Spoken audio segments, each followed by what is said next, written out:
should have received it. Yeah, I've never seen it. Okay. Ready? Are we on?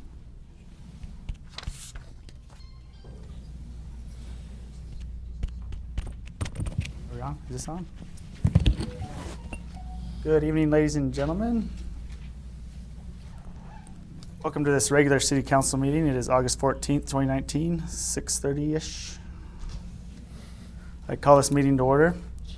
Y'all rise. I have some special guests here with us tonight. Sister Mayo and Sister Martin are going to say a quick prayer for us, if you don't mind. Get the microphone right there. Is it? Okay, you can hear me.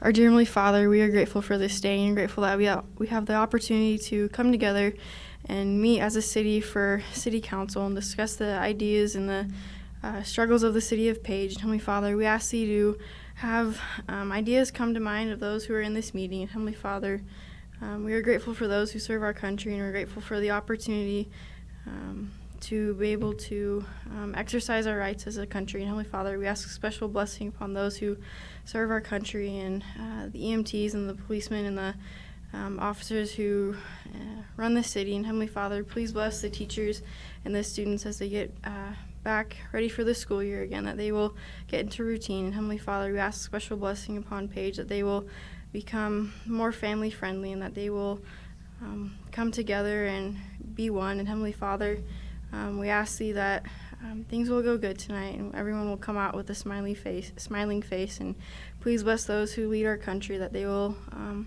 lead us with the righteous, on a righteous path. And we're so grateful for their service and all that they do for us. And we say these things in the name of Jesus Christ. Amen. Amen. Thank you. Y'all join me for the Pledge of Allegiance.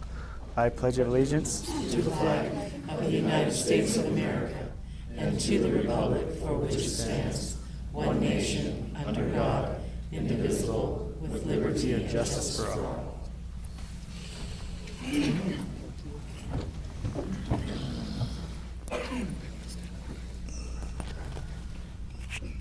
Roll call, please.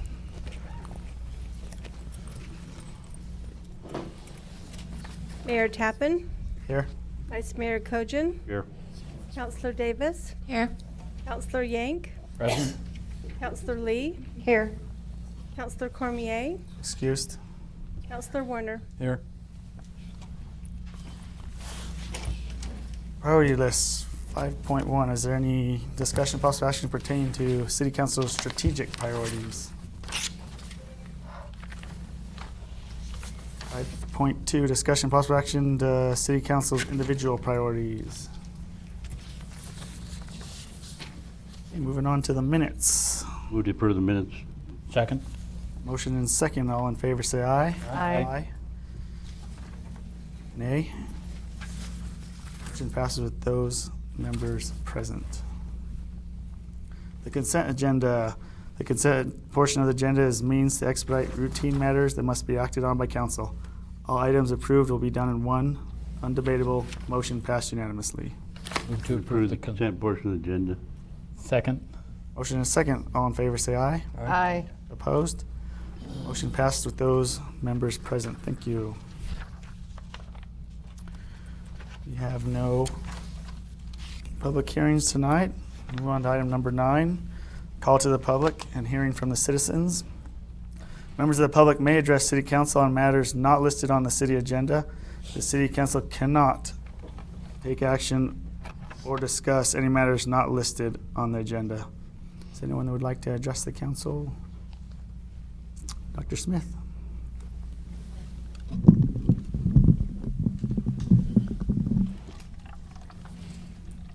Mayor Tappan, councilors, city councilors, thank you so much for letting me speak tonight. My name is Colleen Smith, and I'm with Coconino Community College.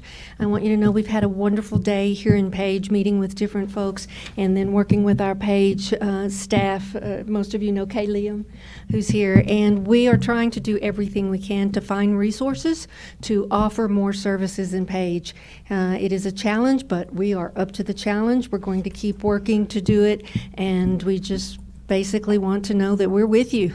Thank you. Good to hear. Thank you.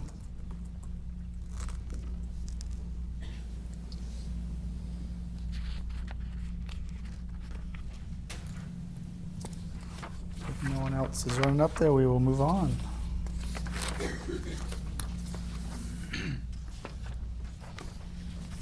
I have no reports. City manager has been on the job this week.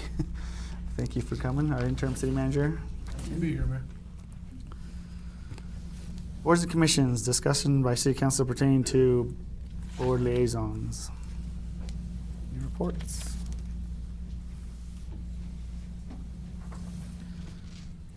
Discussion and possible action pertaining to appointment by the Page Utility Enterprise Board Resolution number 1230-19.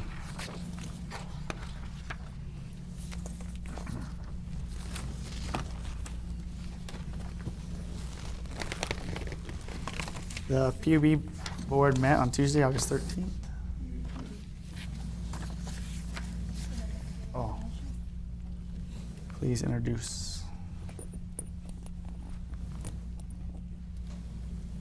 A resolution of the mayor and city council of the city of Page, Coconino County, Arizona, making an appointment to the Page Utility Enterprises Board per Chapter 31, City Organizations, Section 31.57, Page Utility Enterprises Board of the Page, Arizona Code of Ordinances.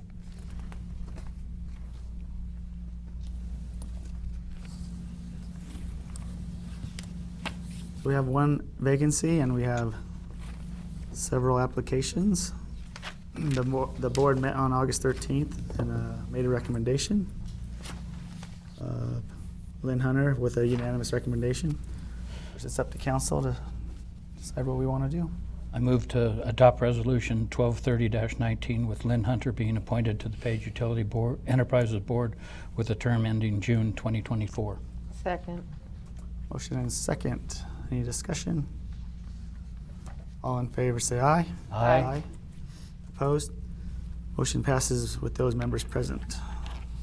Thank you. New business, we have a discussion possible action pertaining to the consultant Logan Simpson regarding housing growth and overall community vitality.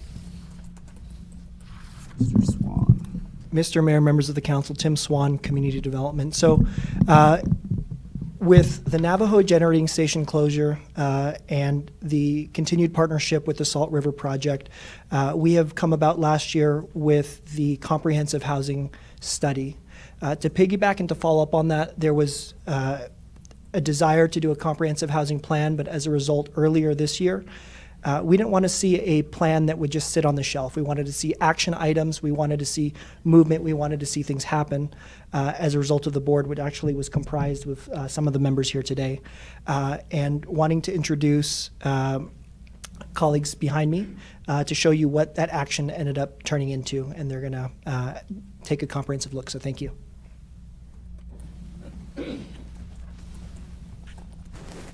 Mr. Mayor, members of council, my name is Gretchen Kitchon with the Salt River Project.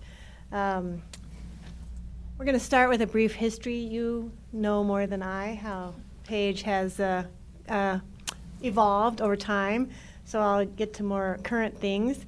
As you all also know, NGS will be closing at the end of this year, and so I have been involved since about mid-2017 to try to help the city any way that SRP can to move forward in a positive economic growth way.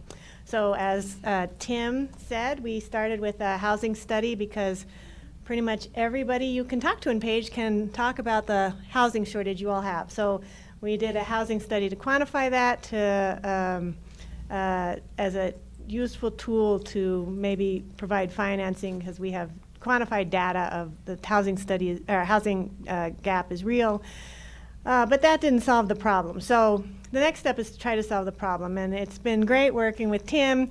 Tim doesn't want to talk about solving the problem, he wants to solve the problem, so that's really great. Love to hear that.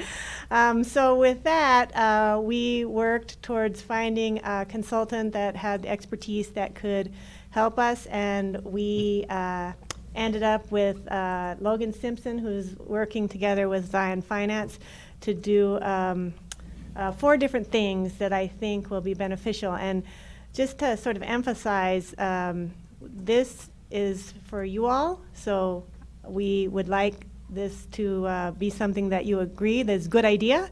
And we've worked with staff to try to make sure that this is very, very necessary and action-oriented and helpful. So that's our plan, and so you will let us know, obviously, if you feel differently. So with that, I'm going to turn it over to Megan Moore and Mitch Hendricks, who are with Logan Simpson. Thank you. Unless you have any questions. Good evening, Mr. Mayor and Council. My name is Megan Moore. I'm with Logan Simpson, and I have Mitch Hendrick behind me, also with Logan Simpson. First of all, I want to thank both council and city staff for even starting to be proactive about some of these efforts and undertaking them. And then also SRP for collaboratively working with the city on these key initiatives that really can set the stage and start the ball moving forward to improve and make a big difference. You can see the 4 current initiatives that are up on the screen there that Gretchen had just mentioned. These are kind of the low-hanging fruit. I don't want to say that they're going to be easy projects, but they're ones that can make a big difference right away and can also start to set the stage for the comprehensive general plan, that can talk about the community vision and long-term growth after or kind of while these are going on. The overall schedule for these, we just started in town yesterday. We've had a number of conversations with folks about some of the key issues and opportunities that the city has in front of you. Land use map amendment and zoning, housing strategy, and targeted industry. We're kind of asking those questions right now. So what's important in the realm of those 3 projects and initiatives? What should we be looking to change? What should we be looking to improve? And then design guidelines will follow kind of late winter next year, and that'll really look at what the future looks like, what it should look like.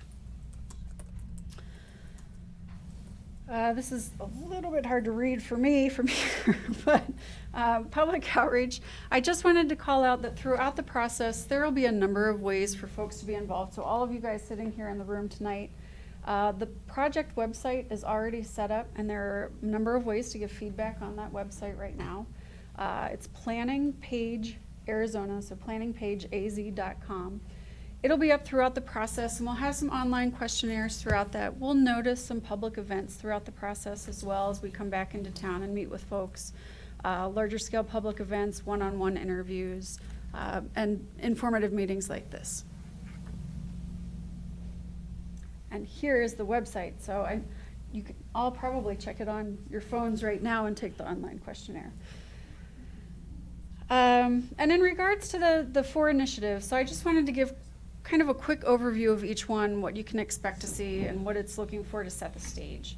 The land use amendment itself, really, from what I've heard over the past 2 days, it needs to be amended to give a little more predictability for development and for developers, but it also needs to create a balance of uses for the community itself. So really looking at where neighborhoods go, where commercial areas go, where amenities for the community goes, and being able to create that balance between what a developer needs and predictability-wise, what a community needs as well, but still offering a little bit of flexibility for the market to kind of dictate that.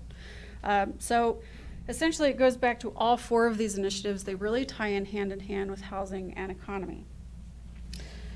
Through the land use map amendment, we'll look at both existing and future land uses. So what you have now, where things should go in the future, and also take a look at those constraints and feasibility of your growth areas.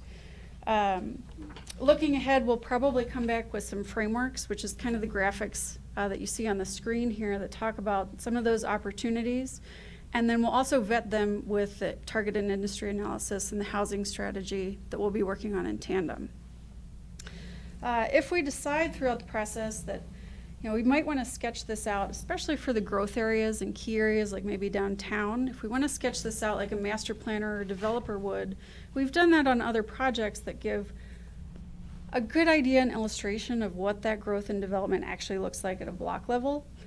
Doesn't necessarily need to go in the final land use map, that's the regulatory map itself, but it does give a really good idea for the community, for council, for developers to know what you want it to look like, what the community wants it to look like in the future. So it's really kind of looking at a public sector plan from the lens of the private sector and kind of finding a balance.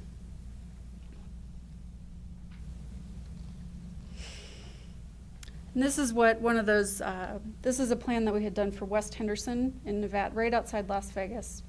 in Nevada a couple years ago, and really focused on kind of the block structure. You'll see it's really pretty gridded out, so there is some flexibility the developer can do transportation-wise, but it does highlight key land uses, centers, schools, community amenities, and connections to open space.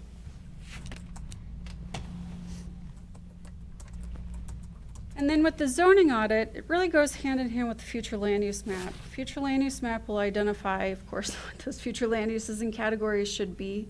Your zoning map needs to be in line with that in order to actually meet that vision for the community. I've had a lot of conversations over the past couple days that the zoning categories are a little too flexible and don't necessarily allow developers enough predictability to come in and be able to know and feel comfortable about moving through the process. So taking a look at that, offering a little more predictability, maybe streamlining the process a little bit for that, and making sure that each of the zoning categories align with the future land use category on the map. So on the future land use map, so there's a direct one-to-one. And then the housing strategy development. I will claim, before I get asked really hard questions this evening, we have an economic and market analyst and expert out of Salt Lake City who will be leading this piece. So we're having the initial conversations on this, but I always have an expert behind the scenes to tell me the actual correct things to do in regards to housing. But I will say that taking a look at housing and being able to identify where additional multifamily projects should go, where additional single-family projects should go within the city will be a big focus. And I've heard over the past couple days that really being able to push a diversity, a variety, and a quality of housing will be very important for the future. Not even necessarily to help out with the tourism industry, but really to help the community and support the community and the workforce. And the targeted industry analysis, so really being able to build on the asset that you have, which is 3 to 4 million visitors a year that come to town, and the money and the finances that brings into the city. Being able to build on this and enhance it, lengthen tourist stay, creating a city that's a little more approachable and that people want to use this as a hub and then go out to the different amenities and activities that are outside the city. But also look at other clusters that can build on that asset. Such as recreational manufacturing was brought up, looking at additional kind of tech industries, building on the airport, expanding services there, et cetera. And then lastly, taking a look at design guidelines. So while you'll have a future land use map and a zoning map, it's a map with colors. It's horizontal, so you can see it from a map standpoint, but it's hard to identify and understand what it looks like when it actually gets built. So to have a say in that, really looking at design guidelines, and this is an example from Florida, so don't look at the palm trees. But really looking at what the built environment looks like, what your streetscape should look like in the future, and as new development goes in, what public amenities look like, what buildings look like. Are there any questions about the 4 initiatives that we're getting started on?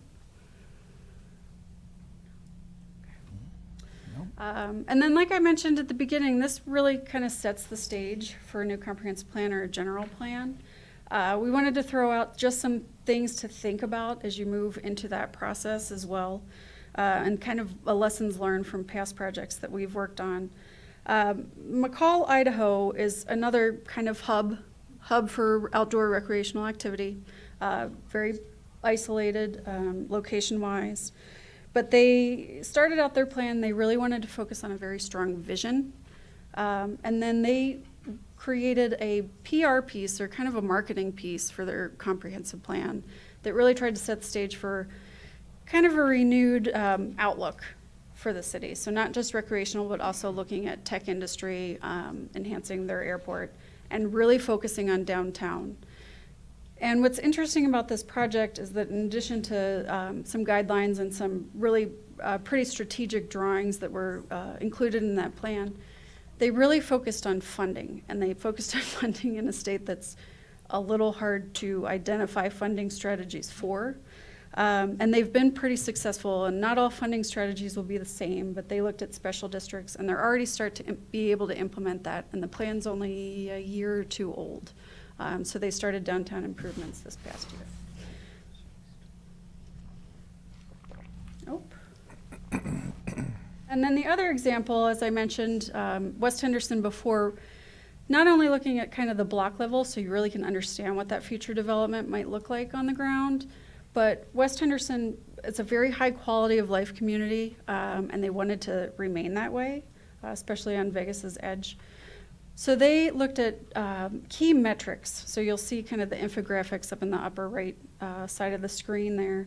So they identified key metrics that they wanted to meet: parks level of service, transportation connectivity index, transit level of service, and they monitor those every year and as development comes in and make sure the development meets that.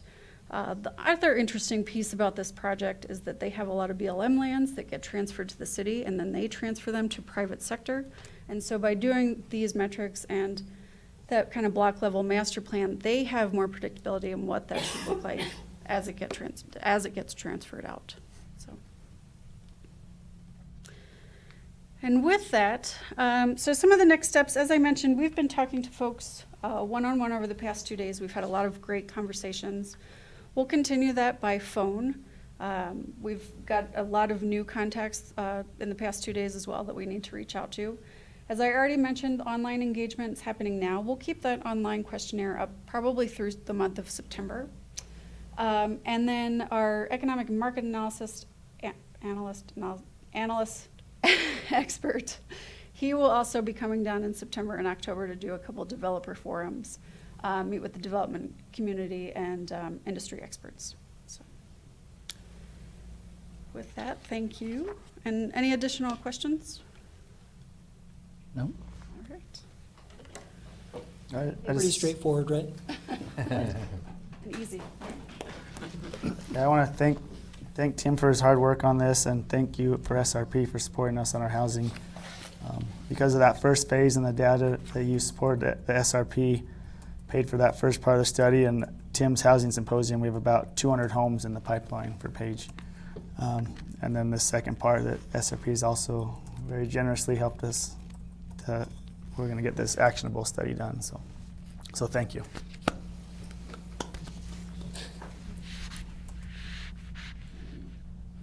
Did you have anything else to add, Tim? All right, well, moving on then. 13.2, possible discussion, possible action pertaining to a presentation from Lake Powell Chamber of Commerce. Mr. Swing.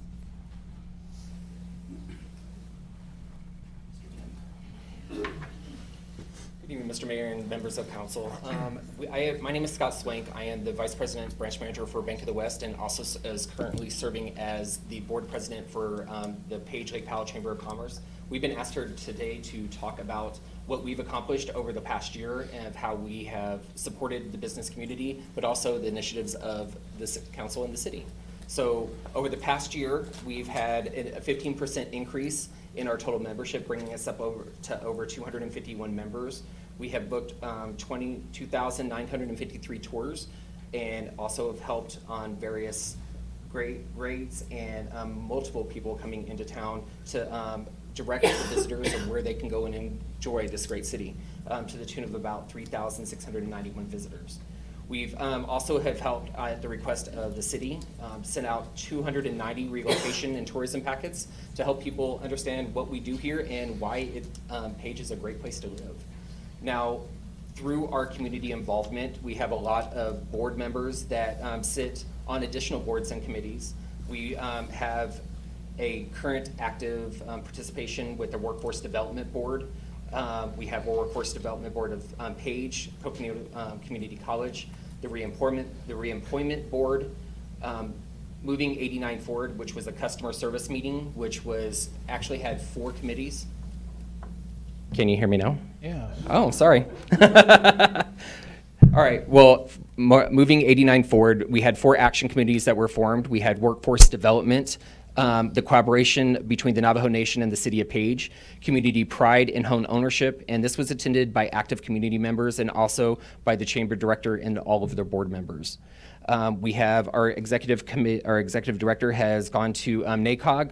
She, one of our board members works with the Housing Symposium, the Economic Development Board. We have multiple members on the Community Foundation. Myself and board member Bill Dyack is on for our city. We have our board member Chris Van Menen on planning and zoning.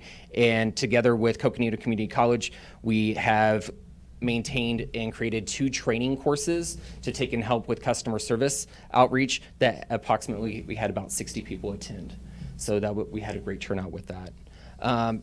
Over the past year, we've had 4 ribbon cuttings. We've dished out 50 customer service awards, and we've had 48 new businesses that became new members. So that was great movement. FAM tours, we have currently serving 87 people and 47 tours throughout the Arizona Office of Tourism.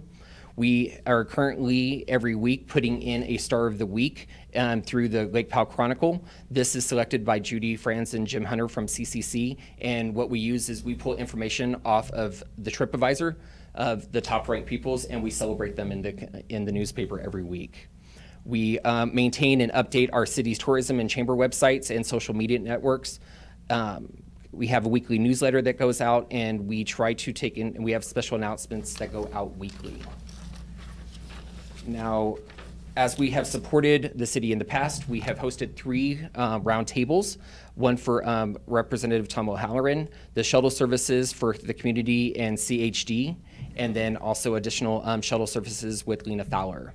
Presentations by our executive director has been out at LaChie, our workforce development board at the Coconino Community Career Center, and also with the Coronado Economic Plateau Conference.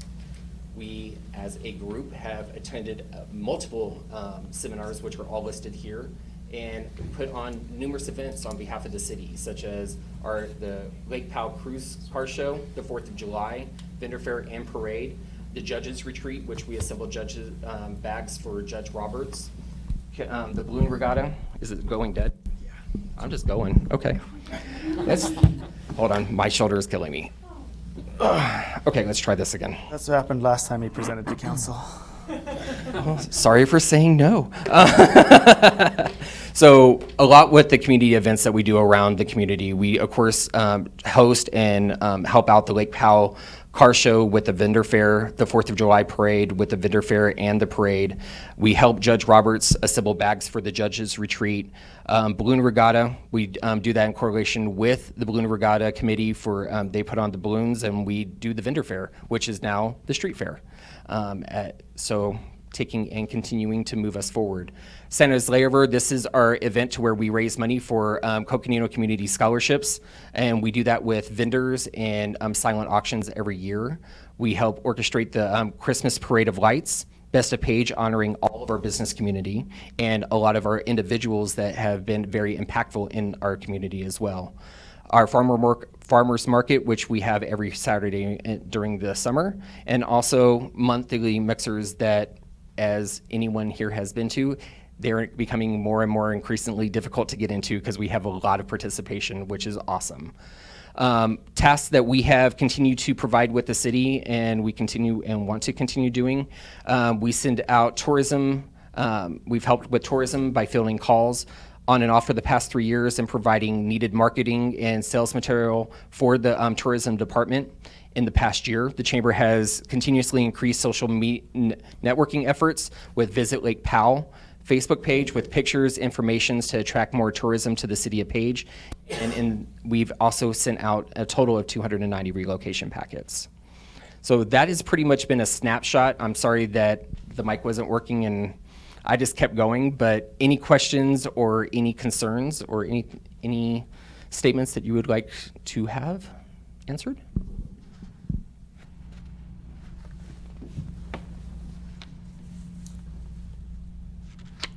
Thank you for the report. Thank you.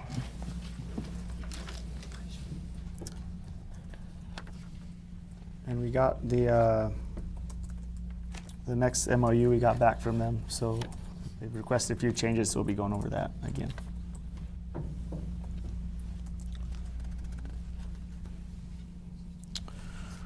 All right, moving on. 13.3, discussion and possible action pertaining to city council potential kiosks to distribute tickets for the online lottery, permits for the wave.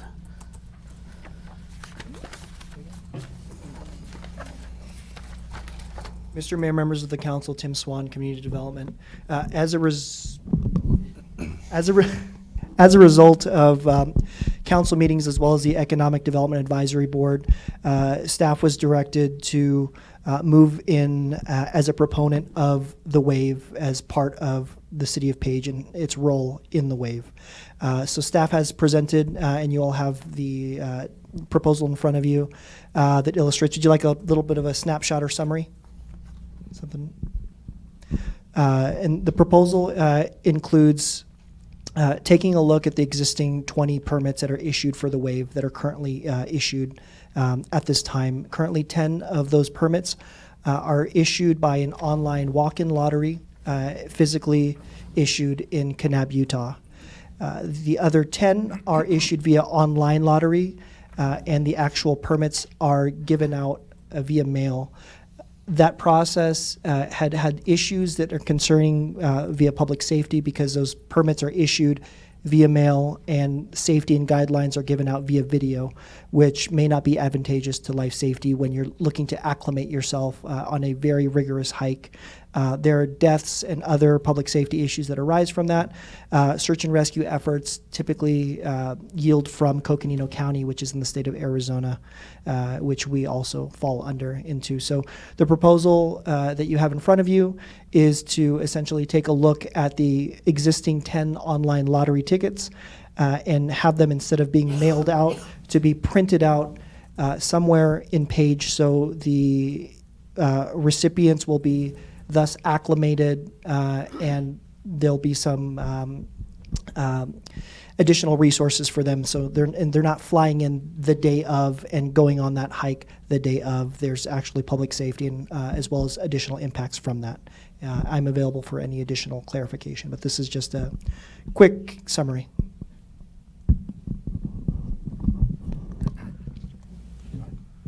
So, Whenever appropriate, I'd like to give some thoughts on that idea. please state your name and address for the record.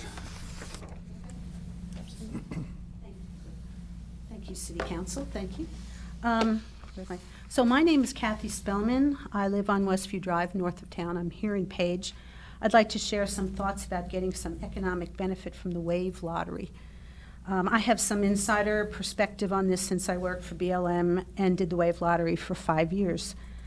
First of all, I don't think a kiosk dispensing the permits for those who won the online Wave Lottery, it might be a little bit different delivery, but I don't think it will be approved by the BLM or earn as much, if any, money. Do we have to pay for the kiosk? Would that be something, would be an output of money for us? But currently, those people applying online for a chance to hike to the wave who win are only numbering 10 people.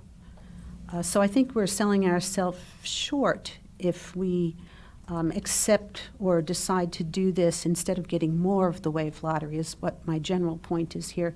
So these 10 people are offered 4 different ways to obtain their permit right now. They can choose within the permitting process either one of these. First, they can have the permit mailed to their home. The mail goes out 6 weeks before their hike date. Second, they can choose to have the permit waiting for them at the BLM St. George, Utah Visitor Center. Third, they can choose to pick it up at the BLM Kanab, Utah Visitor Center. Or fourth, they can pick their permit up at the PREA Contact Station, Utah. At the visitor centers, they can receive weather reports, trail condition reports, and have any questions they have answered by an employee. Even if they lose their permit, the BLM employees can fill out a substitute permit for them, since all their information is in the BLM computer. So I think if we request a change here, changing this visitor-friendly system would be a public relations nightmare for the BLM. It's just so user-friendly for them. And once again, the online numbers of visitors looking for their permit only equals 10 people a day, not 10 permits, but 10 people. So I didn't see how not allowing mailing or any other way to give it out would give us much of an income here in Page, just 10 people. It could be just 2 permits. It could be 1, they could get them somewhere else. There could be none asked for here. So meanwhile, back in Kanab, as we're thinking of the online lottery, at the Wave Daily Lottery, it looks from the background information that was given with this idea that they soon expect up to 400 people to arrive per day to try their luck, maybe stay overnight or try again and eat while there. So let's see, 400 times hotel rental amount plus money spent on meals times the number of days spent in Kanab. Am I crazy, or does this look like they're getting $40,000 a day? The online, not online, but with the walk-in lottery. So being concerned with the online lottery is like 10 people a day. Is this not a weird kind of sharing of the bounty with Page? It's really not. We're not getting anything. And if the machine itself is $10,000, I don't see how we're going to make any money. But the Wave is ours. Once again, it's in Coconino County, Arizona. In Wikipedia, Page is listed as the closest town. The Wave is in Vermilion Cliffs National Monument, whose entire acreage, 293,689, is in Coconino County, Arizona. BLM often supports the economic development of towns near their public lands. So why not Page, whose power plant is closing and will be losing jobs? I don't think we should easily give the BLM a chance to deny us access to this. I don't know if we'd have to go via a law. I don't know. But they should not be able to deny us access to the Wave Lottery. We own it. It's in our county. I would like to say we should go for much more, not just this little kiosk with 10 people wandering around looking for it. The monument, Vermilion Cliffs National Monument, is an amazing natural Coconino County, Arizona natural resource. And we can't just be put off by them saying, no, I think we should keep it all in Utah. I would like to propose that we run the Wave Lottery in Page. Do you know that you can get to the Wave without leaving Arizona? We don't have to go into Utah at all. Say if I was to drive from here today and go to the Wave. I don't have to touch foot in Arizona unless I feel like stepping over the line. But the BLM has set up access to the Wave through a parking lot called Wire Pass along House Rock Valley Road, which is an unpaved road that stretches 30 miles between Route 89 and 89A. So they have a 30-mile dirt road. They have this Wire Pass parking lot in Utah. Totally, this parking lot is crowded. They admit overused with multiple trails starting there with some confusion of visitors. But there is another parking lot, the BLM Vermilion Cliffs National Monument, Arizona, recently constructed. It's in Arizona. It's placed so that you can walk to a wonderful petroglyph panel called the Maze. It's over 10 miles up that road. I'd say maybe about 13 coming from the south. But you're underneath the Utah state line there. Kathy, I'm going to give you another minute to wrap it up. Okay, here. I'm going to hear it too. This newly constructed trail is about a half-mile long to the Maze panel, and if you continue past the panel, you enter upon an old trail to the Wave, sometimes used by Wave goers today, but not advertised by BLM. It is the same distance along this trail to the Wave as it is from the other parking lot, but this trail, called the Notch Trail, is all within Arizona. So we have a parking lot, a new trail, and a way to the Wave that has appeared in local guidebooks like Michael Kelsey's since 1987. There is in here a trail description and a map to the Wave. Sounds like we'd be doing the BLM a favor, taking the lottery and the Wave hike location out of Utah and out of their hands. They're saying it's out of control. It is not right that they deny Arizona the economic boom to an Arizona resource. So I don't think we should accept them saying no to us at all. Thank you.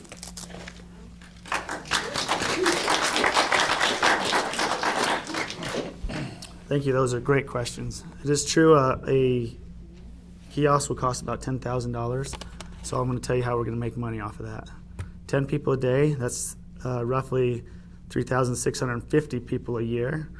We're going to give them, they're going to pick up their ticket the night before at the kiosk, and then they're going to stay the night, they're going to eat dinner and watch their safety video before they go out the next day. On an average, someone spends about $100 unless they're staying in our hotel rooms, which are about $300 a day. But if we only average $100 they spend in a day, each 26, person. Mr. Mayor. What's that? $26.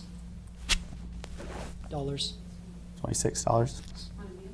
If they only average $26, they only buy one meal or a quarter tank of gas, then we'll make $96,000. So for our investment of $10,000, we'll be making at a minimum $96,000 a year. Not $40,000 a day like you do now. That's the minimum that we'll be making. But again, the lottery is up to the BLM, and Tim and Greg have been working with Mike Carter from the BLM. So that process is still in comment. So we're still waiting for them for the feds to decide what to do.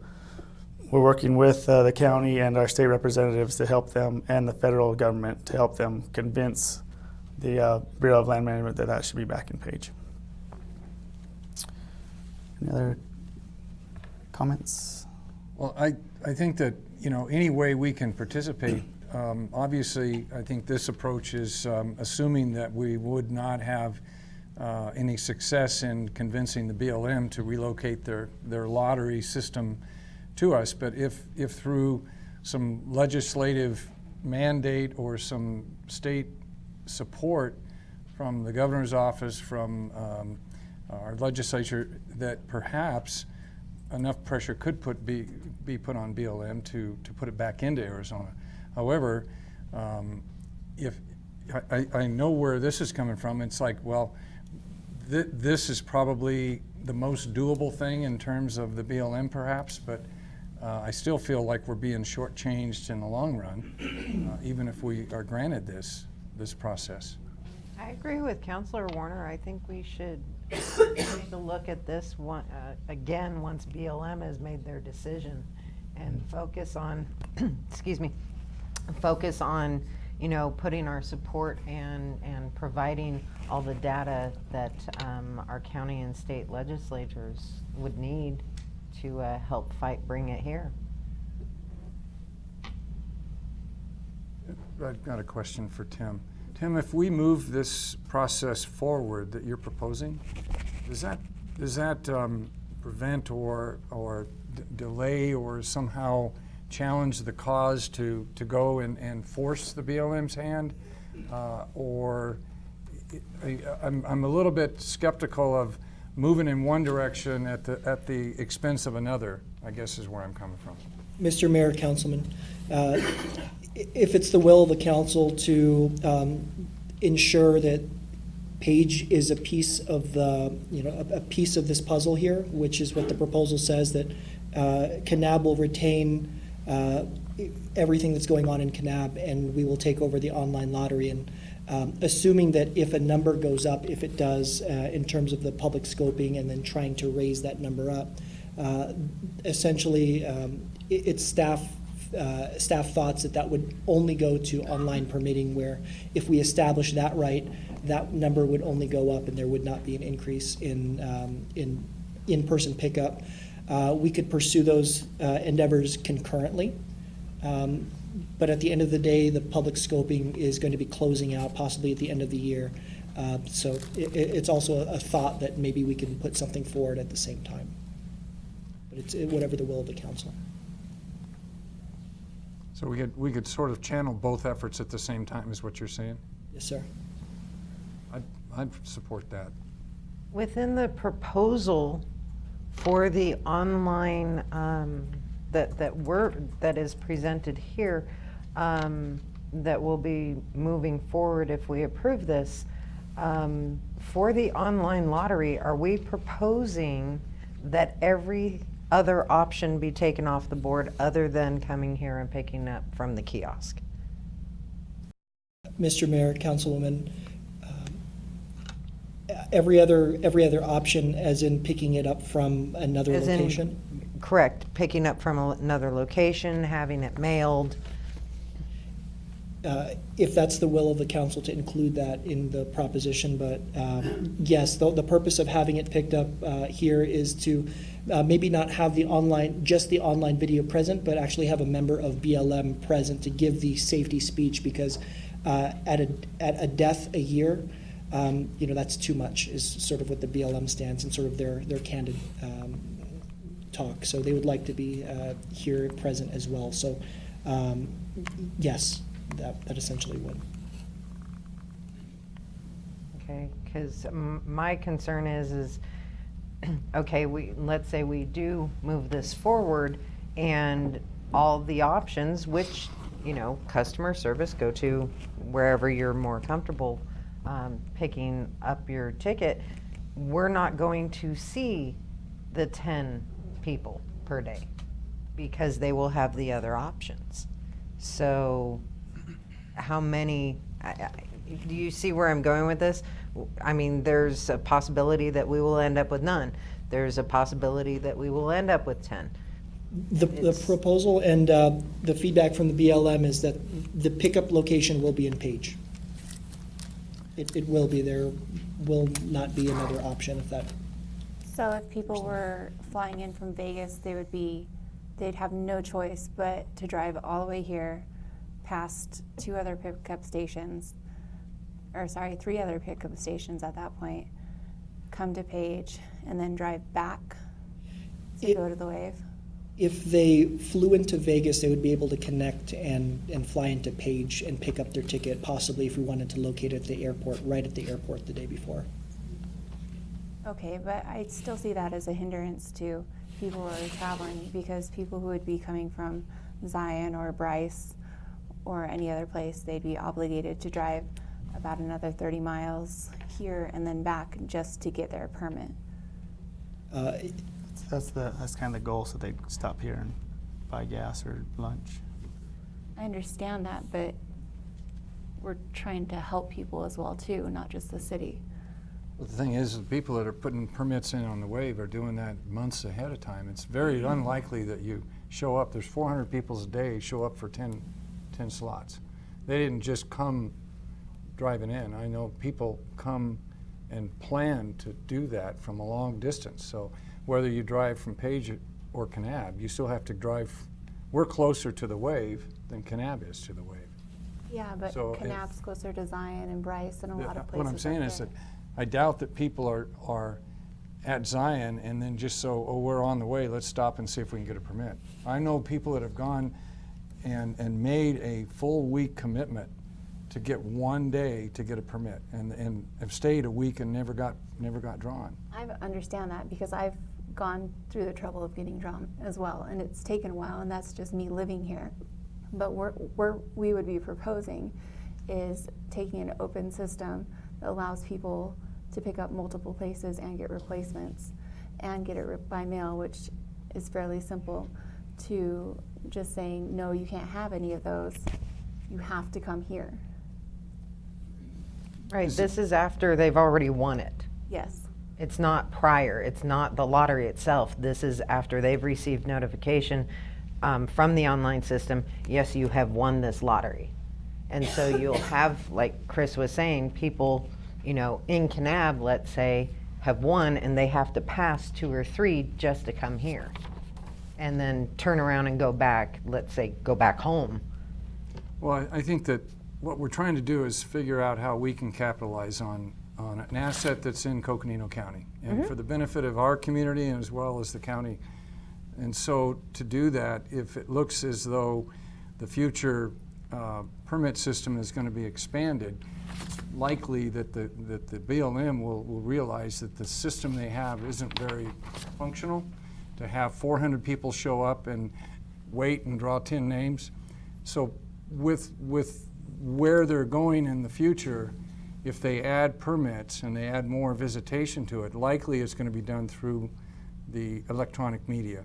And with that, then what Tim is proposing puts us in a position to be able to capitalize better. Now, whether they,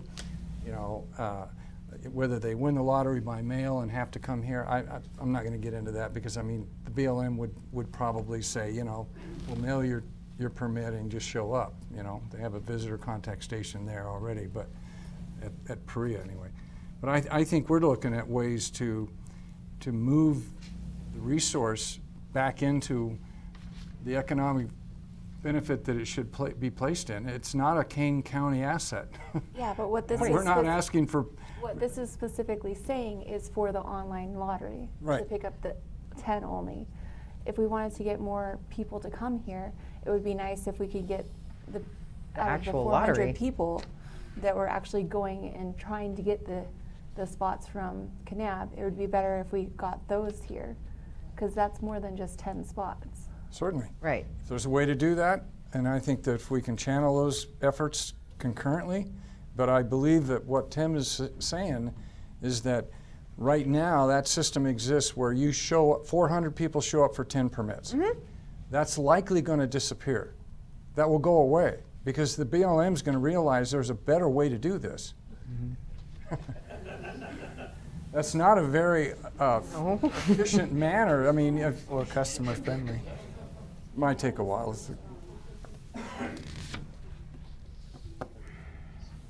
I would support any effort that would accomplish what we really all want, and that is to get more of that asset here. It'd be wonderful if all of the permits were drawn in page. But the BLM has a brand new, shiny, great big facility just built in Kanab. As long as they're going to go with this show up and put your hand up and wait for a lottery, that's going to be a pretty hard door to open. You know, that new facility is the King County Convention Center. They're going to give permission to King County to go along. I'm just thinking it's probably going to take some legislative action to force the BLM in changing that, and that's what we should be working with our representatives to see if we can't get that legislation in place, as well as move forward with your proposal.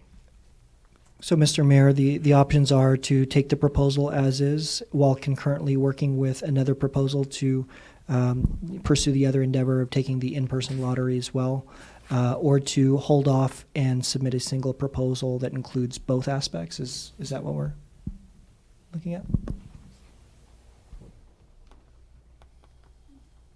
I'd rather propose to get the walk-in people here. I would be leaning more towards a proposal that does both. Yeah, I favor both.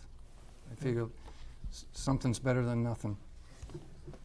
Make a motion, we move out of here. I'll give it a shot. I move to approve the recommended proposal for a kiosk in the city of Page to distribute tickets for online lottery permits to the Wave, while concurrently moving forward with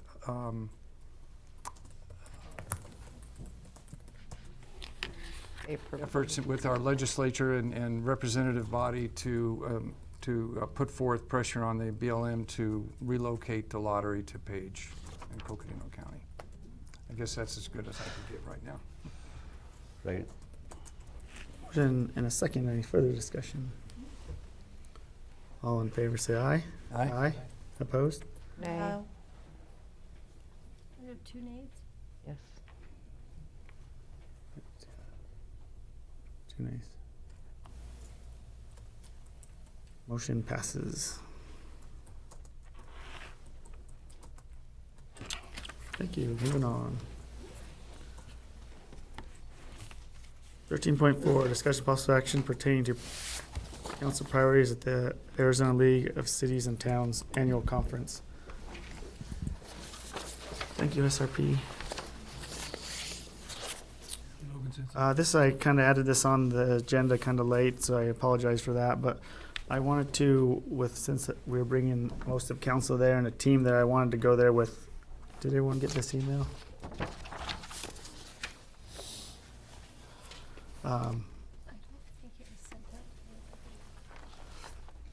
I kind of wanted to go there with us to have priorities and maybe an elevator speech so that while we're there and we're running into other councilmen, we're running into state legislatures, we have a plan and they keep hearing the same message from us so that we have a unified voice there and can make good use of our time there. So what I wanted to just kind of open it up for a quick discussion of what kind of things we wanted to, what issues we wanted to prioritize down there. Some of the things that I came up with was to talk to the Arizona Department of Transportation, Arizona Office of Tourism, there's Republic and Waste Management down there, talk to state parks, the CAP, talk to Sedona because they're having very similar issues with the VRBOs. If there's any county representatives there, and then to talk with the state representatives there. So that was one thing I wanted to have a quick discussion on. If anyone had any priorities they wanted to bring down there? I think those are all really good hot spots. I think you know, we should take the opportunity while we're there. I've attended a couple of these, and I don't always seem to bump elbows with the legislature people. It's mostly city people like us. Mm-hmm. It's a great time to interact and exchange ideas. If we do have an opportunity to have somebody that has influence, I do think that we need help with ADOT. We need to get them up here and let them see our problems and see if we can't get some solutions on our traffic. I mean, all of what you have said is good. I think that as well, just this discussion we had with the wave, I think that affects Arizona. Arizona should unite and stand behind this cause, and whatever we can get in that regard to get some support would be great too.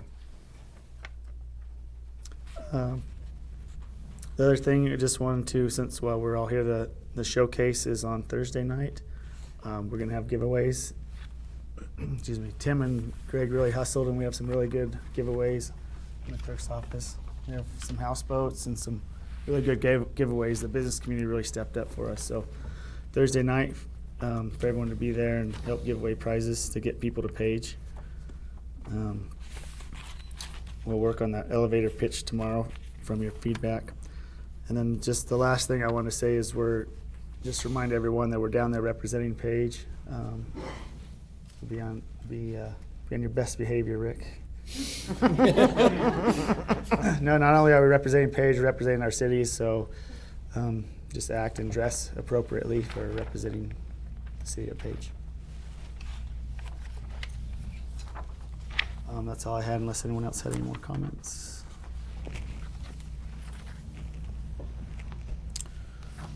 Thank you. Moving on, 15 departments. 15.1 discussion possible action pertaining to a purchase of a 2019 Ford F-250 XL regular cab 2x4 truck for Horseshoe Bend. We are almost to the issue that all of you have come for. Good evening, Mayor and City Council. I am here doing this presentation for Lynn Cormier, your Community and Recreation Services Director, as she's out of town this evening. As you may recall, on May 22nd, the City Council approved the purchase of 5 vehicles and equipment for the Horseshoe Bend operation last fiscal year. Due to the close proximity of it being to the end of our fiscal year, we were able to obtain 4 of those 5 vehicles, but we were not able to get this one F-250 Ford truck. So we were able to get them through state contract procurement through Sanderson Ford, but by the time the approval came through process with the council, the one reserve vehicle had already been sold. So Lynn would like to come before you now and ask that we're ready to purchase that, and the attached quote was attached to this council communication. The cost of this vehicle, it's going to be a 2019 Ford F-250 extra long regular cab truck 4x2. The state contract price for that is $30,432.74, and it will be used for the Horseshoe Bend operations. So if the council has any questions that I can answer, I will try to do that. Move to approve the purchase of the 2019 Ford F-250XL regular cab truck 4x2 in the amount of $30,432.74 to be used for the Horseshoe Bend operations. Second. Motion and second. Any further discussion? Just the only question, you know, this isn't you, Linda, this is just out of the blue. We're buying 3 trucks tonight, it looks like. I'm just, I hope we're not buying these independently. I hope each department isn't, you know, sort of an island out there. If I were buying 3 trucks, I'd buy them all at one time from one vendor, and I'd probably get the better deal. I guess with state contract, I don't know how much negotiation there is available, but it just seems to me like. There's not much. Okay. We got the best bang for our buck there, so. Yeah, okay. All those in favor say aye. Aye. Opposed? Motion passes with those members present. Thank you. Item 15.2, discussion of possible action pertaining to a conditional use permit in the Central Business District for Angie Krim and Big John's Texas Barbecue. Mr. Mayor, members of the council, Tim Swan. I'll be presenting on behalf of our city planner, Mary Moynihan. This is a conditional use permit application for outdoor entertainment, for Big John's Texas Barbecue. The property is located at 153 South Lake Powell Drive. You can see here on Boulevard, on the map. Here's pictures from the front. The applicant is requesting the ability to continue to do outdoor music on the property, and the parcel size is a third of an acre, approximately. The zoning is downtown business, and the land use map supports this type of use. It encourages entertainment, it encourages recreational as well as civic activities. We take a look at the zoning map, which is Central Business District, which reflects in the same fashion in support. This is a site plan denoting the stage, the building, canopy, and everything there. It was reviewed and found in absolute compliance. Here's some pictures denoting activity, gives some perspective from the ground level view. The zoning requirements, you can see right here, 1, 2, and 3, dictating that a conditional use permit should be required when a business is doing outdoor music. If the business is sold, it is conveyed with the permittee individually, and it is administratively reviewed after each issuance per calendar year. Additional information continues on. Restrictions include being further than 600 feet from any residentially zoned area. You're not going to be using things like pyrotechnics. We take into consideration, things like that nature, as well as the hours of operation. These are some stipulations, but do not supersede the current city ordinances. So if we have noise ordinances, public nuisance ordinances, everything here does not supersede that.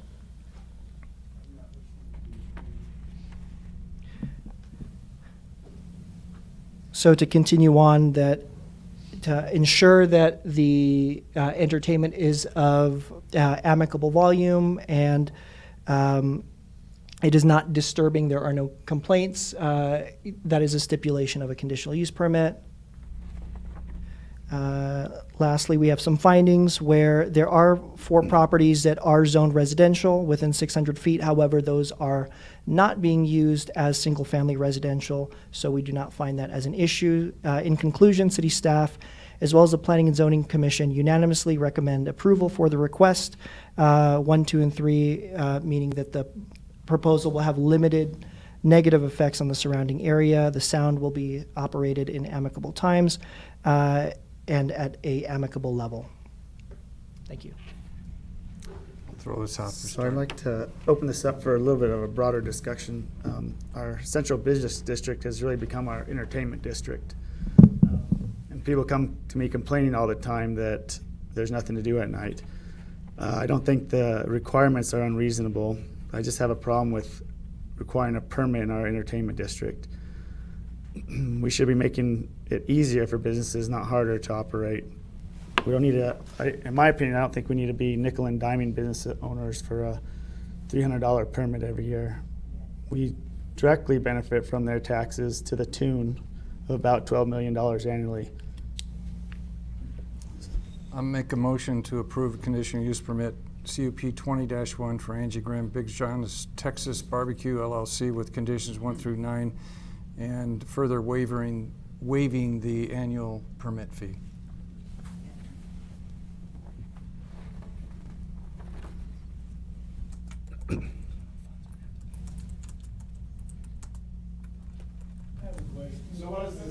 That's a motion. Okay, so I don't hear a second yet. Is there a second for that motion? So I didn't hear a second. I would like to move that we strike A and B of chapter 152.046 of the outdoor musical entertainment. A and B is the part that requires the permit. The rest of the requirements 1 through 9 will still remain in place. There's still a sound ordinance. They'll still have to follow all the rules. So I would move to strike A and B off of that chapter. Can we? You can't, that's not on the agenda. I don't think we can change the code. We can't change the code at this point in time. It's not on the agenda. What does A and B pertain to? That's the part requiring the permit. Oh, but that's in our general code. I don't think we can modify that independently. Not at this I hearing. move to approve the conditional use permit in the Central Business and Zoning District for Angie Graham Big John's Texas Barbecue LLC as written. You could, but you'd have to do it, you'd have to agendize it and do it as an amendment to the zoning code. Yeah, second. It will second what's going on right Motion now. and second. Any further discussion? Yeah, I guess my question is why are we requiring an annual permit fee? This is a condition, this is a use that is going to continue uninhibited unless there's complaints or violation of one of these conditions, and so I don't see the need to charge an annual fee. That's part of the code. It's just how the code's, it's just how the code's written right now. I spoke with Tim on that, and he said that we could bring that up at a later date to change the fee. Could amend the for code to everybody. take out that requirement. Can we waive that fee specific to this motion? You can. But that wasn't part of the motion that was seconded. Right. I know. You call for the question. You can waive Okay. the fee, but the general fund has to pay it, or it has to be made whole. So we'd still have to pay the fee. Somebody would have to pay the fee. The city would have to pay the fee. Rick has called for the question, and the motion is to approve that as written. All in favor, say aye. Aye. Opposed? Nay. Motion passes. Further discussion?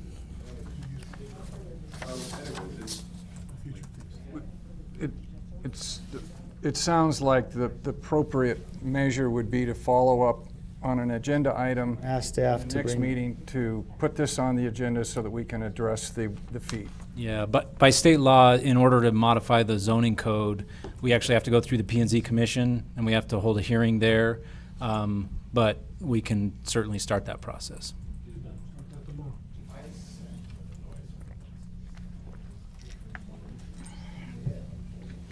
Okay, any public comment? If you'd like to comment, name and name and address at the podium, please.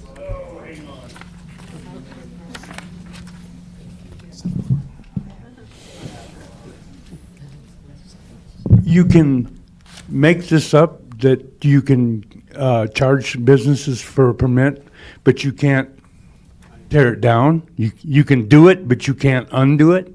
Not here at this can point. do it, but there- Bob we have to go Wise, through the Page, process. Arizona, sorry. No. We can do it, we just have to go through the proper process to get public input. as a public. Well, I just don't understand how you can do it and not undo it. The first We can undo process it. was already done and went through the current process that we have now. So to undo it, we would have to go through the same process as that it went through the first time. Yeah, but nobody was notified. Well, it was a 2-year process to amend our zoning ordinance. There was multiple hearings, multiple public outreach. That process took 2 years to accomplish. Last year, it was just approved. I don't understand. It's a zoning, It can be changed.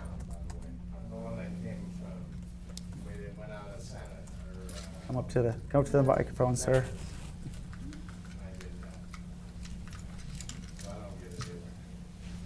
Bob Parks at Page, Arizona.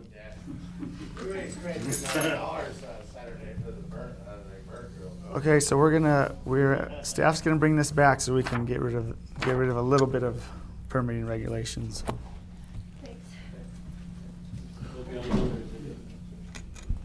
Yes, it will. Name and address for the record, please. Jason Larson, Page, Arizona. On the rule where it said 80 decibels, where is that measured from? And like, is that measured at the 600-foot mark, 80, or is it, right next to the band? And just kind of it's a loose standard, and I'm just curious, where are they measuring that from? Mayor and City Council, I believe we would measure it from the source. The sidewalk? The property owner. Yeah, yeah. In this case, it's the source because it's at the property line. Okay, I'm just curious because that's something you could walk 15 feet back and get a very different measurement. So I'm just curious. Thanks.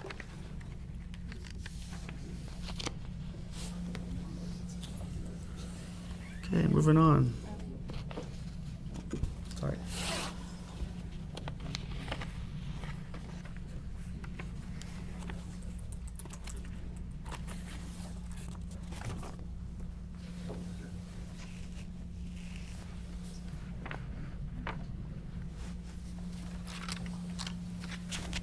Arlene Miller, 91 Verge, here in my flesh and blood capacity. I have a little problem with having them buy a CUP because it's my understanding they've owned that location since 2011, and they have been doing outdoor music for the last 5 years. And your code changes, supplemental changes as it says, has come in after, and by law, under the grandfather clause, Title 9, 462.2, they have been doing this, and why all of a sudden do they have to pay for a conditional use? That's not right. And all of you have sworn a sacred oath of office to protect the property owners' rights to their property. And you ought to give this some sincere consideration. Thank you.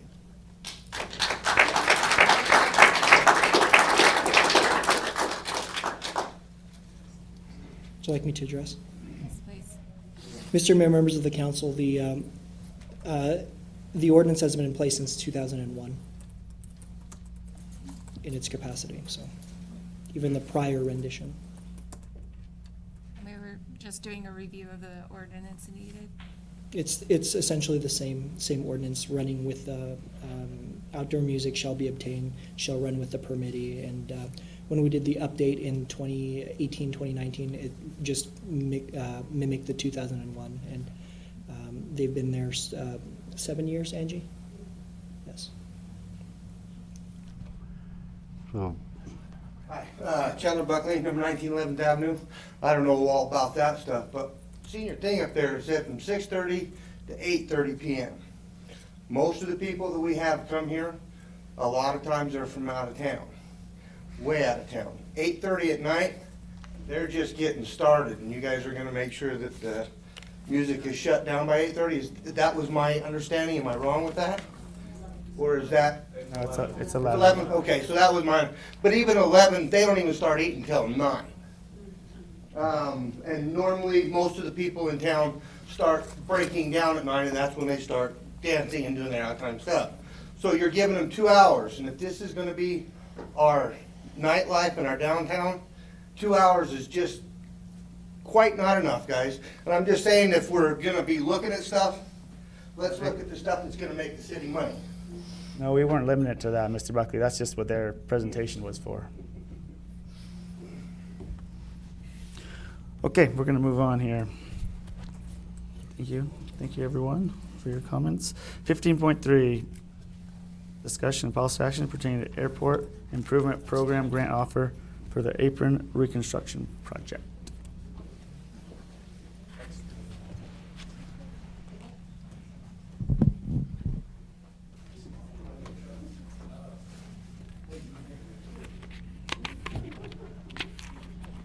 Good evening, Mayor Tappan, members of the Page City Council. Can't hear you. Sorry. Should work. Can you hear me now? Yay. All right. Good evening, Mayor Tappan, members of the Page City Council. What you have before you is well, I'll start back in May 22nd, 2019. Page City Council unanimously voted to approve the grant offer for the apron reconstruction project for the total project cost of $4,456,980, with $3,945,392 considered FAA eligible funds, resulting in a city burden, if you will, of $511,098 as FAA ineligible. So originally, what we presented to you was the grant application with the amounts listed, knowing that our total amount, our total contribution at that time would be roughly $613,000.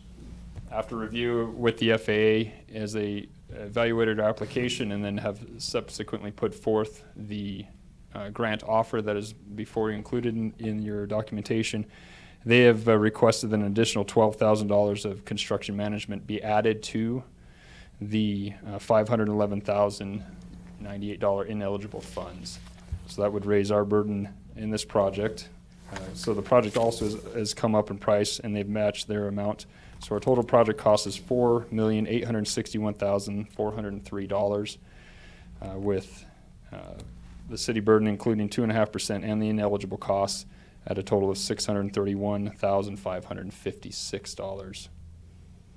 This amount is within the grants offer within our fiscal year. So at this time, we have the grant offer before you, but the amounts have changed, so that's why we brought it back before City Council. Move to approve the airport improvement program grant offer for the airport reconstruction project. Second. Motion and a second. Any further discussion? All in favor, say aye. Aye. Opposed? Motion passes with those members present. Thank you.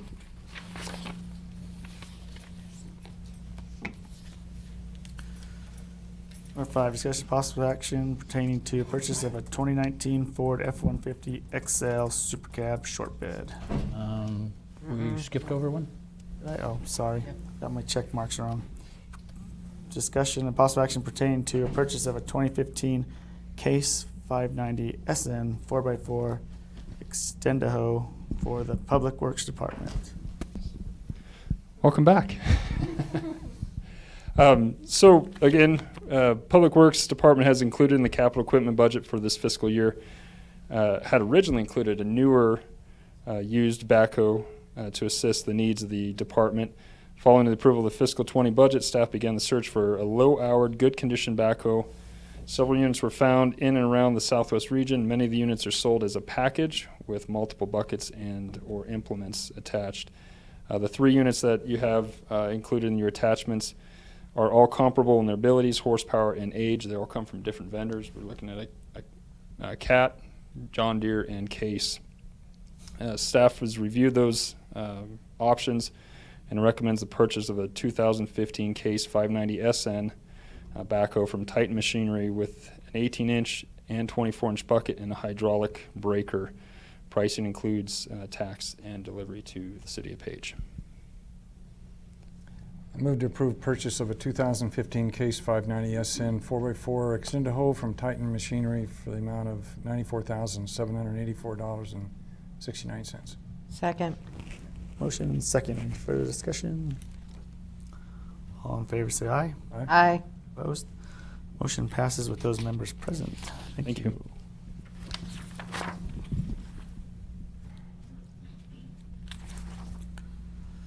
Don't go anywhere. Discussion and possible action pertaining to the purchase of 2019 Ford F-150 XL Super Cab short bed truck for Community Development Code Enforcement Department. Mayor Tapp and members of the Page City Council. How many times can I say that to you tonight?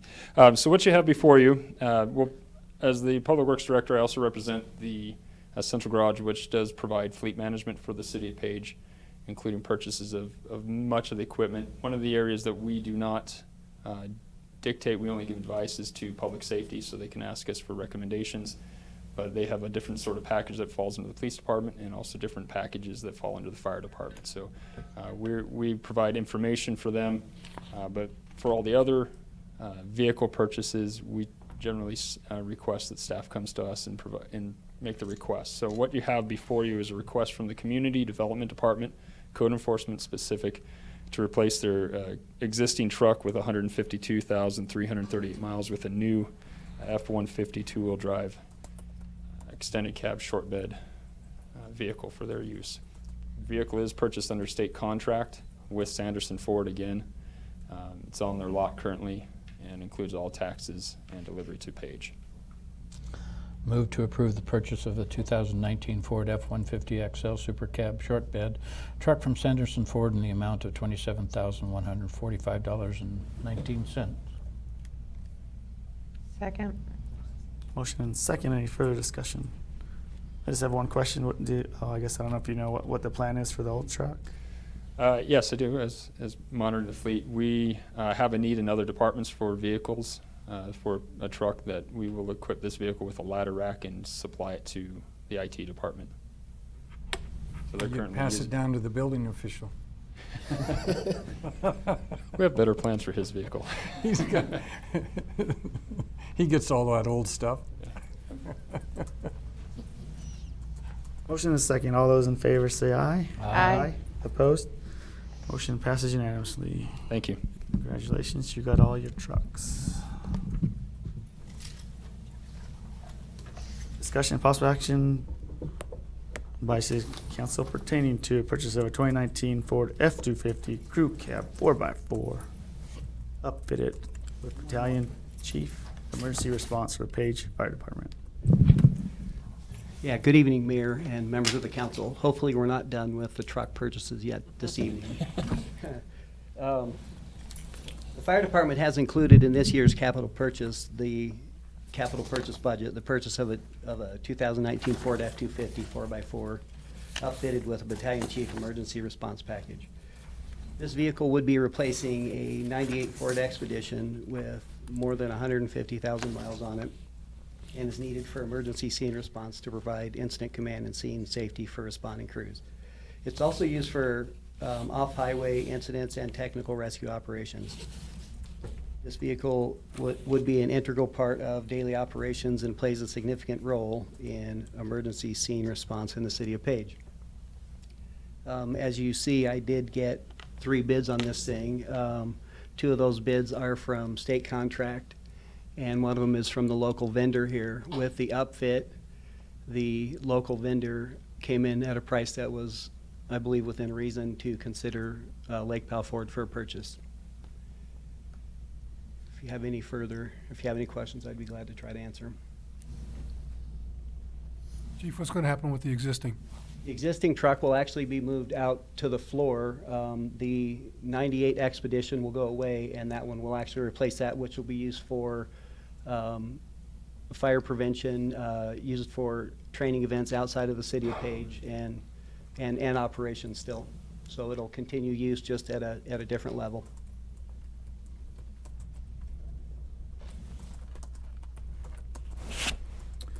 Well, I see this as a grant, so I see no reason to not move forward here. Unless someone wants to make a motion. I'll make a motion that we approve the purchase of a 2019 F-250 crew cab 4x4 upfitted with Battalion Chief Emergency Response Package from American Emergency Products through Lake Powell Ford. Second. Motion and second. All in favor, say aye. Aye. Opposed? Motion passes with those members present. Thank you. Item 15.7, discussion and possible action by City Council pertaining to intergovernment agreement, Arizona Department of Administration, Office of Grants and Federal Resources, Arizona 911 Grant Program for the Police Department.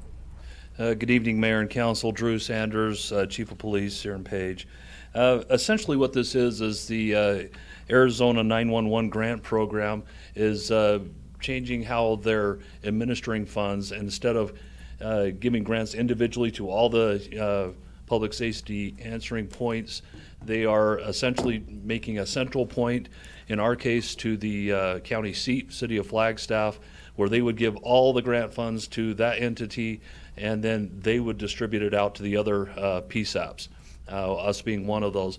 So essentially, it's not going to change anything in the way we're doing stuff other than where the funds will be coming from. The original sources there is just needs to come from the City of Flagstaff.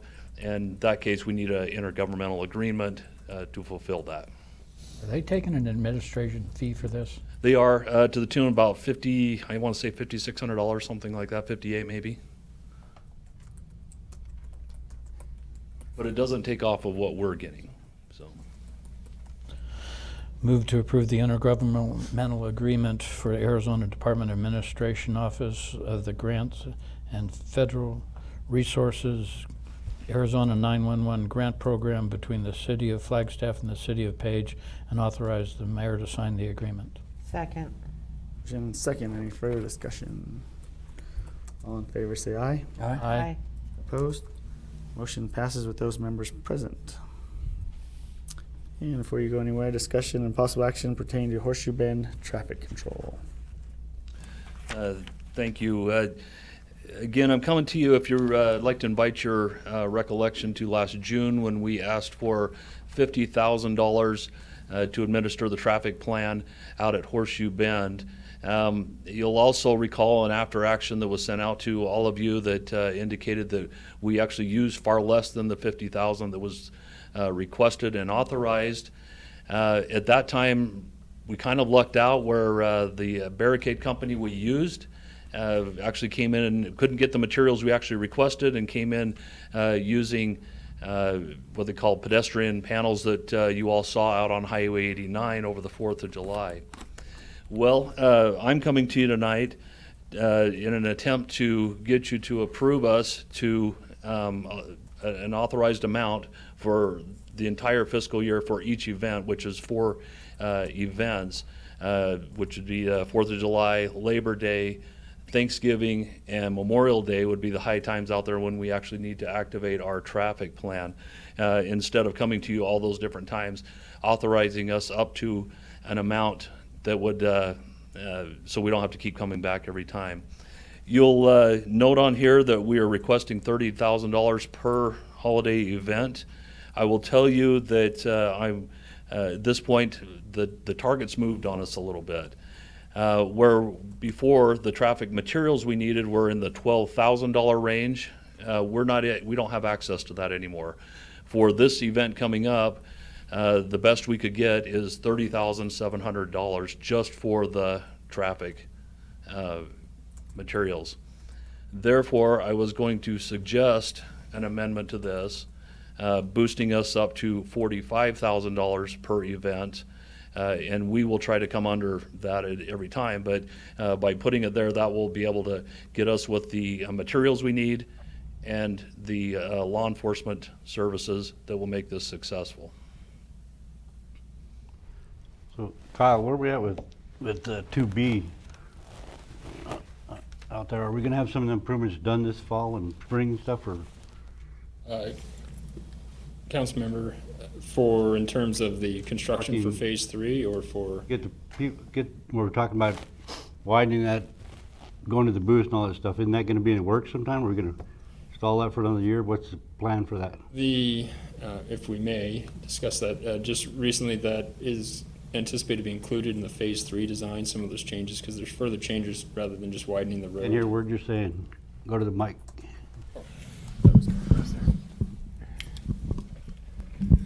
Mayor Tappan, council member, so is this in discussion of widening Highway 89 or widening the entry road into? Inside there, we talked about, when Whittle was here, we talked about widening that thing and doing a commercial lane and all that stuff.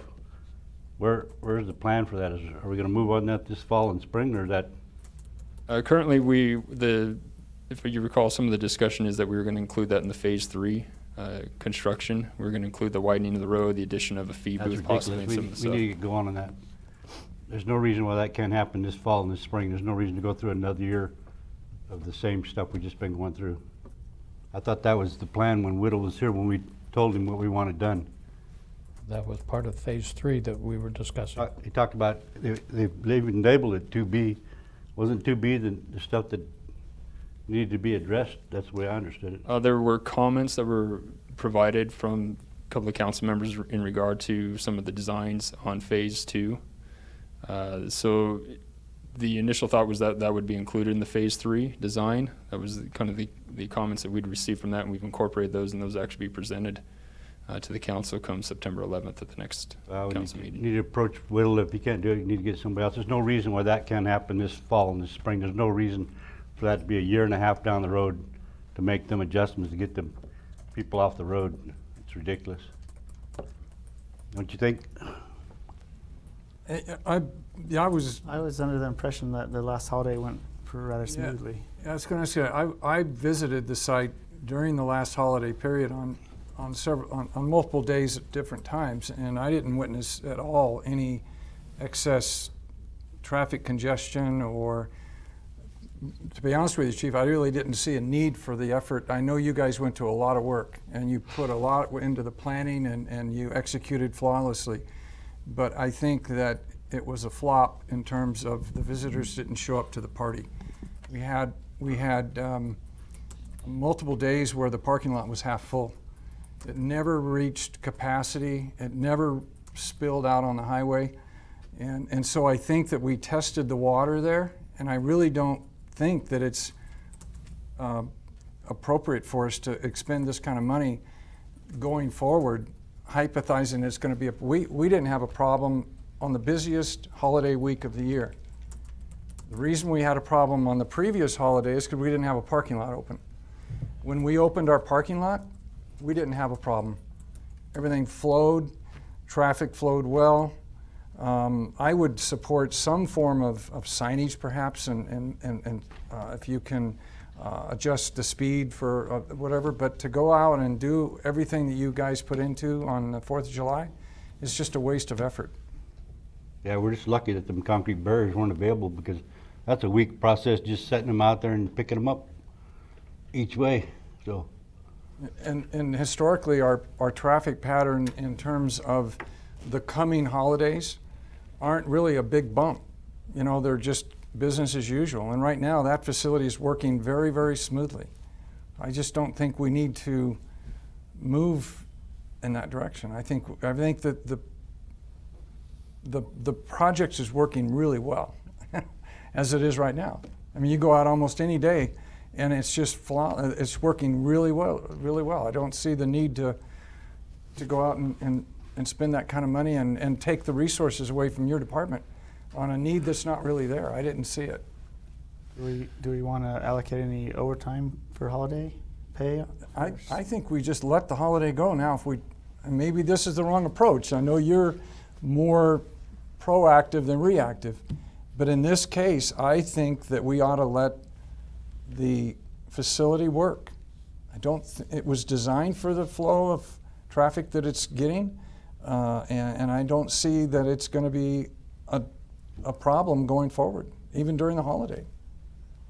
I think it'd be nice to have overtime available if they needed. Well, I tracked traffic data for 18 months when we had counters on the road going in and going out. And what I've notices that holidays aren't that much busier than regular weekend days, other than in the summertime when there's more traffic on the highway. But you know, Thanksgiving, New Year's, Christmas, it doesn't really affect the flow of visitation, really. It's not necessary that we go to that effort. And I was misled somewhere because I thought that when we identified those problems with Whittle that we found in the flaws right designed now, that they were going to be addressed right away. If they aren't, we need to get back in touch with them. There's no reason why that shouldn't be this fall and spring instead of 2021. They could be done by next spring. Chief Sanders, what was your experience during the 4th of July, traffic-wise, parking-wise? Well, I can tell you that I actually agree with Councilmember Warner that on the appearance was that things were running very smoothly, that the parking lot was not overly full. But I will also tell you that I'm glad that you pointed that out, because that's the way it was supposed to look. We actually had a record day on that Saturday, and we could have actually handled more with the traffic plan. Had we not had it in place, we wouldn't have been able to handle it to that effect. We had the shuttles going.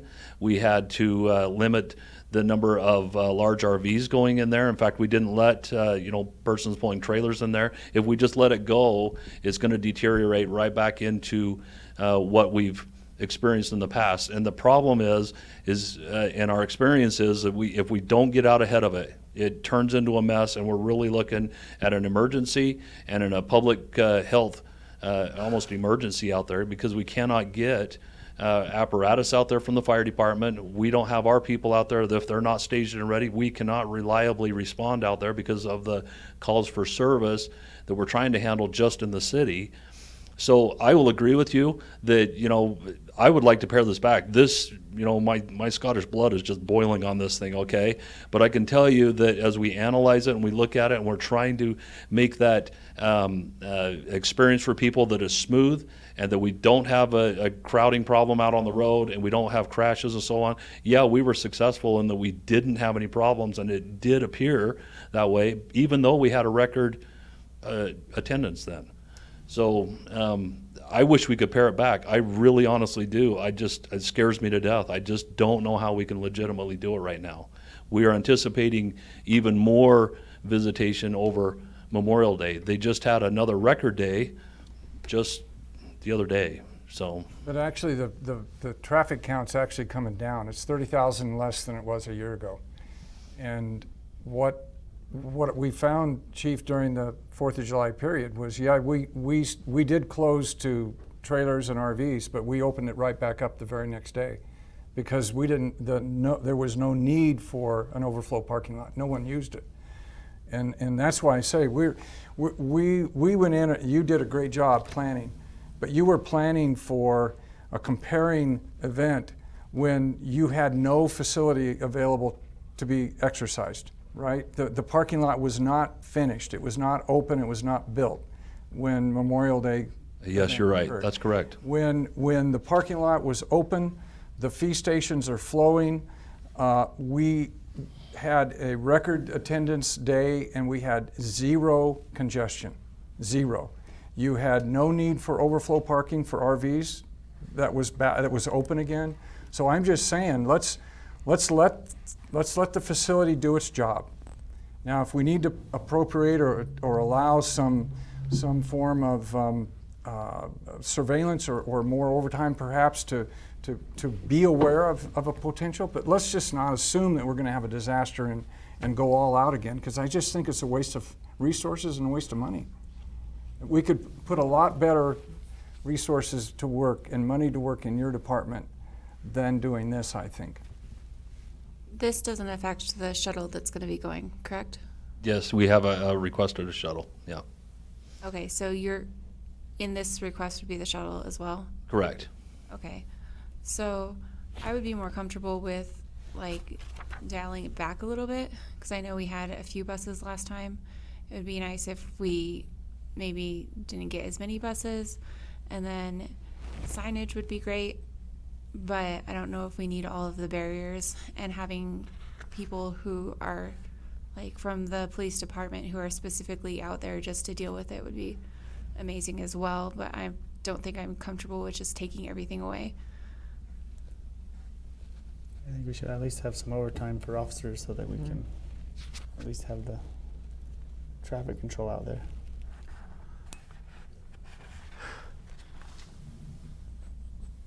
Yeah, and the overtime is within, I mean, department heads can authorize overtime, so the chief can implement that. I think the main costs are the barriers, the IGA with DPS for officers, and even the shuttles, I don't know that those exceed the city manager's spending authority. They might, depending on how many we're running, but. Yeah, we were only running one, by the way. So. Yeah. And I think they're about I want to say they're about $1,500 a day, $1,200 a day, something like that. I don't think it got used, Chief. They certainly don't need the No, it didn't barricade. get used heavily, just, you're right. Yeah. We had to send them home early, actually, a couple days, to be quite honest. Yeah. If you had barricades from 98 down, it makes sense, but clear to Walmart doesn't make no sense. I mean, Well, there was no backup at all. There was just never a day or an hour where there was more vehicles than could pass through the fee booths. You had all fee booths operating. And keep in mind, that facility, even though we keep going back to memories of disaster, that facility was designed to handle the capacity you're getting. It was designed for 240 cars an hour. And they're actually performing in a better, more efficient way than that. That's 45 seconds per car with 3 booths open. And they're doing less than 45 seconds per car for 3 booths. So it can handle the capacity. It was designed for that. It was designed to handle the flow of traffic years beyond today. So we're in a reactionary mode, and I don't think that we need to compare ourselves with Memorial Weekend. That's all I'm going to say.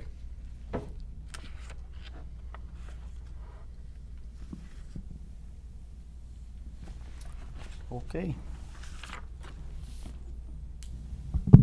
That's it. Thanks for the thank you. for the request. Good luck.